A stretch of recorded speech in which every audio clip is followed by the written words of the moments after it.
അധ്യായം 7. ഹേ കുന്തിപുത്ര, എന്നെക്കുറിച്ചുള്ള പൂർണ്ണബോധത്തോടെ എന്നിൽ ആസക്തമായ മനസ്സോടുകൂടി യോഗം പരിശീലിക്കുന്നതുകൊണ്ട് സംശയങ്ങൾ നീങ്ങി എന്നെ പൂർണ്ണമായി അറിയാൻ കഴിയുന്നതെങ്ങനെയെന്ന് പറയാം. കേൾക്കൂ. വൈഷയിക ജ്ഞാനത്തെയും അതീന്ദ്രിയ ജ്ഞാനത്തെയും ഞാനിനി പൂർണ്ണമായി വിശദീകരിച്ചു തരാം.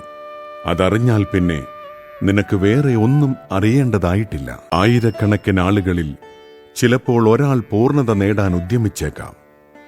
അങ്ങനെ പൂർണ്ണത നേടിയവരിലും ഒന്നിലേറെ പേർ എന്നെ തികച്ചും അറിയുന്നതുമില്ല.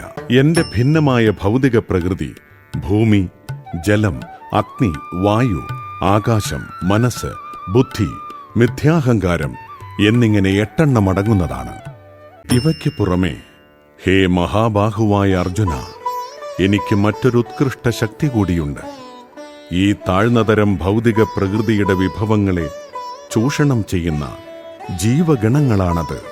സൃഷ്ടിയിലെ എല്ലാറ്റിന്റെയും ഉറവിടം ഈ 2 ശക്തികളാണ്. ആധ്യാത്മികവും ഭൗതികവുമായി ഇവിടെയുള്ള എല്ലാറ്റിന്റെയും ഉത്ഭവവും വിനാശവും ഞാൻ തന്നെയെന്ന് നിശ്ചയമായും അറിയുക. ഹേ ധനഞ്ജയ, എന്നേക്കാൾ ശ്രേഷ്ഠമായൊരു സത്യമില്ല. മുത്തുകൾ നൂലിന്മേലെന്ന പോലെ സർവവും എന്നിൽ ഇണക്കി കോർക്കപ്പെട്ടിരിക്കുന്നു. ഹേ കുന്തിപുത്ര, ജലത്തിലെ രസവും സൂര്യചന്ദ്രന്മാരിലെ പ്രകാശവും വേദമന്ത്രങ്ങളിലെ പ്രണവവും ആകാശത്തിലെ ശബ്ദവും പുരുഷന്റെ പൗരുഷവും ഞാനാകുന്നു. ഭൂമിയിൽ പുണ്യഗന്ധമായും തീയിലെ ചൂടായും ജീവജലങ്ങളിലെല്ലാം ജീവനായും തപസ്വികളിൽ തപസ്സായും കുടികൊള്ളുന്നത് ഞാൻ തന്നെ. ഹേ കുന്തിപുത്ര, സർവജീവജാലങ്ങളുടെയും ആദിബീജം ഞാനാണെന്ന് നീ അറിയണം. ബുദ്ധിമാന്മാരുടെ ബുദ്ധിയും ശക്തിയും തേജസ്വികളുടെ തേജസ്സും ഞാൻ തന്നെ. ഞാനാണ് ബലവാന്മാരുടെ കാമരാഗ വിവർജിതമായ ബലം. ധർമ്മവിരുദ്ധമല്ലാത്ത ലൈംഗിക ജീവിതവും ഞാൻ തന്നെ. സാത്വികങ്ങളും രാജസങ്ങളും താമസങ്ങളുമായ എല്ലാ അവസ്ഥകളും എന്റെ ശക്തിയുടെ ബഹിസ്ഫുരണങ്ങളാണ്. ഒരർത്ഥത്തിൽ അവയെല്ലാം ഞാൻ തന്നെ. എങ്കിലും ഞാൻ അവയ്ക്ക് അധീനനല്ല. ഞാൻ ഭൗതിക ഗുണങ്ങൾക്ക് അധീനനല്ല, മറിച്ച് അവയെല്ലാം എന്നിൽ നിലകൊള്ളുന്നു. ത്രിഗുണങ്ങളാൽ വ്യാമോഹിതമായ ഈ ലോകം, ഇവയ്ക്കതീതനും അവ്യയനുമായ എന്നെ അറിയുന്നില്ല. 3 പ്രകൃതി ഗുണങ്ങളടങ്ങിയ എന്റെ ദിവ്യശക്തിയെ അതിജീവിക്കുക എളുപ്പമല്ല. എന്നാൽ എനിക്കായി സ്വയം സമർപ്പിക്കുന്നവർക്ക് അത് നിഷ്പ്രയാസം സാധിക്കും. ദുഷ്കൃതരായ മൂഢന്മാരും മനുഷ്യാധമന്മാരും മായയാൽ അപഹരിക്കപ്പെട്ട ജ്ഞാനത്തോടുകൂടിയവരും നിരീശ്വരരുമായ അസുരന്മാർ എന്നെ ശരണം പ്രാപിക്കുന്നില്ല. ഹേ ഭരതകുലശ്രേഷ്ഠ, സുകൃതികളായ 4 കൂട്ടരാണ് എന്നെ ഭജിക്കുന്നത്: ദുഃഖിതൻ, ധനകാംക്ഷി, ജിജ്ഞാസു, പരമസത്യത്തെ അന്വേഷിക്കുന്ന ജ്ഞാനി.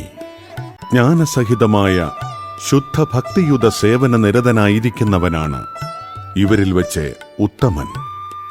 അയാൾക്ക് ഞാൻ ഏറ്റവും പ്രിയപ്പെട്ടവനാണ്. അയാൾ എനിക്കും. ഈ ഭക്തന്മാരെല്ലാം മഹാത്മാക്കൾ തന്നെ എന്നതിന് സംശയമില്ല. എന്നാൽ ആരാണോ എന്റെ തത്വത്തെ ഗ്രഹിക്കുന്നത്, അയാളെ എന്നിൽ നിന്ന് അന്യനായി ഞാൻ കരുതുന്നില്ല.